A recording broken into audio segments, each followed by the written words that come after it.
राधे राधे मित्रों, welcome to my YouTube channel Radha Rani की छवि 13। कैसे हैं आप सभी लोग? आशा करती हूँ सभी लोग ठीक होंगे, स्वस्थ होंगे, अच्छे होंगे, भगवान श्री कृष्ण जी की कृपा से कुशल मंगल होंगे।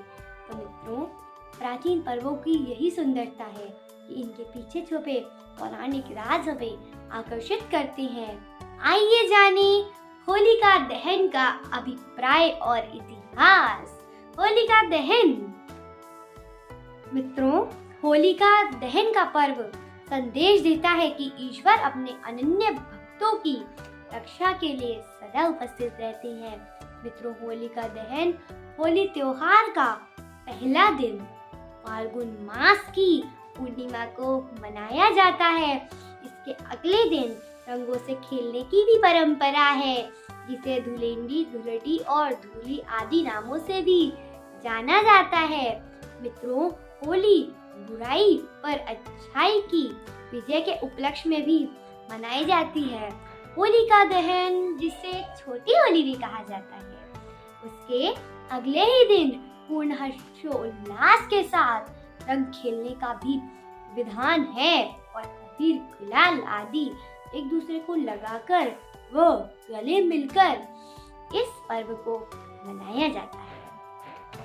मित्रों, अब चलिए जानते हैं कि इस बार मतलब 2025 में होली का मुहूर्त कब है, होली कब मनाई जाएगी, हम रंगों के साथ होली कैसे खेलेंगे।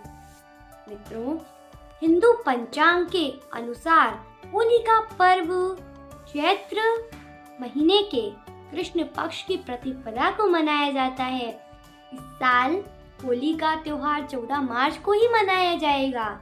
इसके अलावा होली से एक दिन पहले यानी कि 13 मार्च को होलिका दहन किया जाएगा और 7 मार्च यानी आज से होलाष्टक की शुरुआत हो चुकी है।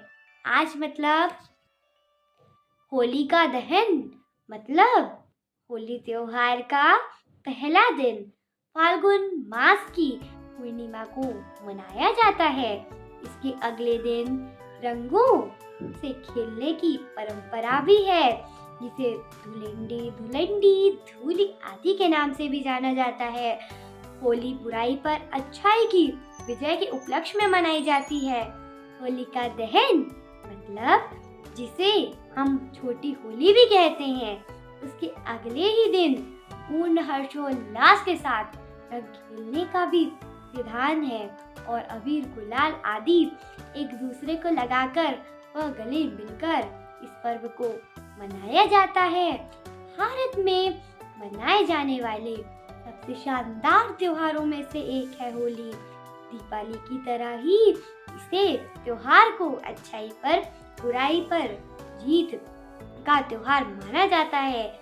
हिंदुओं के लिए होली का त्योहार एक पौराणिक महत्व भी है। इस त्योहार को लेकर सबसे प्रचलित है प्रहलाद, होलिका और हिरण्यकश्यप की कहानी। लेकिन होली की केवल यही नहीं, बल्कि और भी कहानियां प्रचलित हैं।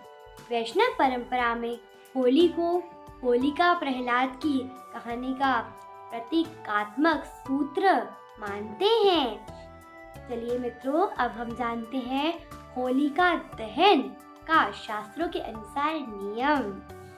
मित्रों, फाल्गुन शुक्ल अष्टमी से फाल्गुन पूर्णिमा तक होलाष्टक माना जाता है, जिसमें शुभ कार्य वर्जित रहते हैं।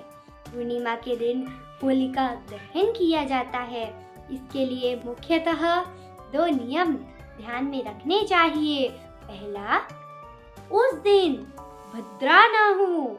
भद्रा का दूसरा नाम विष्ठिकारण भी है, जो भी 11 कारणों में से एक है। एक करण तिथि के आधे भाग के बराबर होता है।